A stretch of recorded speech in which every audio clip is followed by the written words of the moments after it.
So our next question is, how do I keep from burning out or crashing emotionally? And this is like when you're busy in business, you got all these things going, you feel like you got to catch up and you just keep pushing. So Miss Valerie, you want to take this one right quick?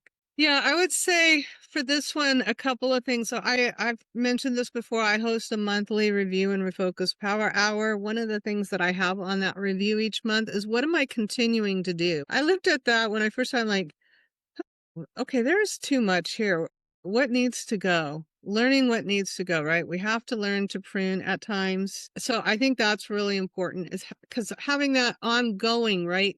Because we don't know when there are seasons, right, where we have a lot of things happening. I'm in a season like that right now where I've got a lot of things like, and I was just in a coaching session with Pat Flynn last week, bringing that up. Like, where do I do it? And he goes, well, you know what? In business, sometimes we have seasons like that, but realizing it doesn't have to stay that way, but also knowing what's the highest priority. So even when you are in a situation like that, like what, if I don't do this, this thing is going to crash and burn.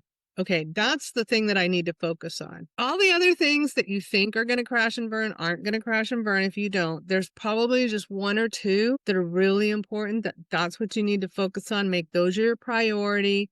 At least touch those things every day. And then if you get to the other stuff, great. I think it really is that's part of it. And two, it's just keeping it into perspective, right? If I don't get this done, is the world going to fall off its axis? I don't think so. All right. And keep in mind, we're managing our energy, we're managing our emotions, and we're managing our expectations. Those are the three areas we really got to focus on. And I like what you said, all the effort we're putting in, we got all these different things going on.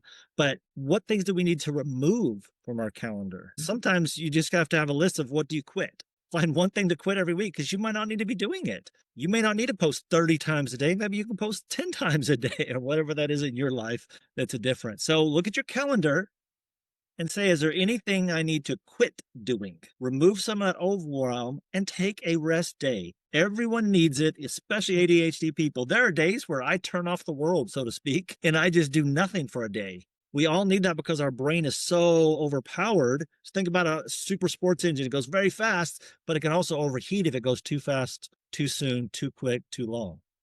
Mhm. Same thing with our brain. So take that time to rest, schedule it in your day, have a part of your day where you take a walk, you take a break, you take a breather, you do something to let your brain just relax. Take a drive, whatever that may be for you. And what was our truth here for this one? Burnout for ADHD isn't always overwork, it's from over effort. It's not the work we're doing, but all the thought and everything that we did before we even started the effort, the work. And so our brains are already analyzing and doing before we ever get to it. So that wears us out even quicker because of that.